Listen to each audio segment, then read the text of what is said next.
So let's proceed now to our next topic. It is about globalization. So when we say globalization, it was the word used to describe the growing interdependence of the world's economies, cultures, and population brought about by cross-borders trade in goods and services, technology, and flows of investment, people, and information. According to WHO, globalization can be defined as the increased interconnectedness and interdependence of people and countries. It is generally understood to include two interrelated elements: the opening of international borders to increasingly fast flows of goods, services, finance, people, and ideas, and the changes in institutions and policies at national at the international levels that facilitate or promote such flows. So when we say globalization, it is a perennial challenge facing all the world's countries, regardless of their level of economic development. It is the achieving financial stability, economic growth, and higher living standard. There are many different paths that can be taken to achieve these objectives, and every country's path will be different given and distinctive nature of national economies and political system. So let's go farther and go to different types of globalization. The first is economic globalization. According to the Committee for Development Policy, a subsidiary body of the United Nations, from an economic point of view, globalization can be defined as the increasing interdependence of world economies as a result of the growing scale of cross-border trade of commodities and services, the flows of international capital, and the wide and rapid spread of technologies. It reflects the continuing expansion and mutual integration of market frontiers, and the rapid growing significance of information in all types of productive activities and marketization are the two major driving forces for economic globalization.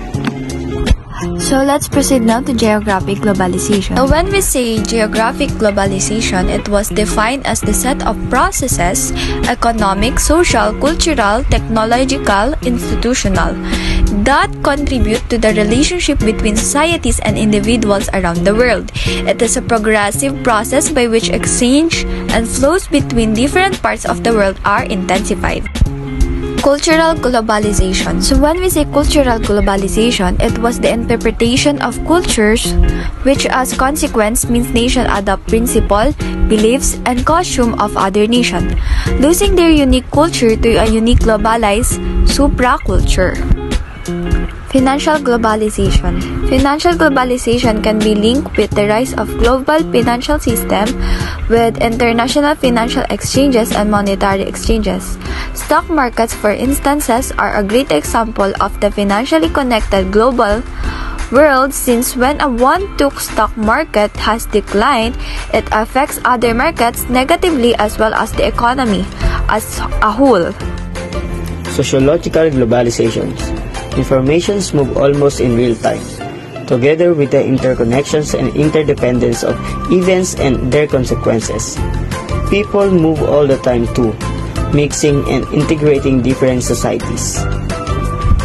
Technological globalization. It is the phenomenon by which millions of people are interconnected thanks to power of digital world via platforms such as Facebook, Instagram, Skype, or YouTube. Ecological globalization accounts for the idea of considering planet Earth as a single global entity, a common good all society should protect, since the weather affects everyone and we are all protected by the same atmosphere.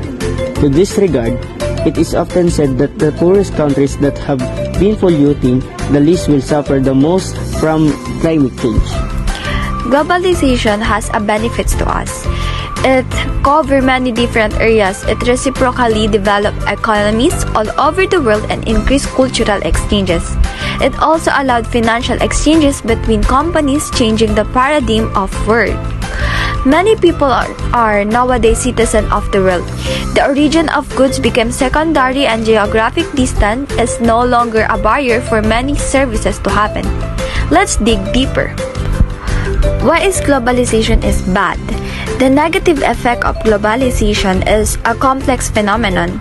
As such, it has a considerable influence on several areas of contemporary societies.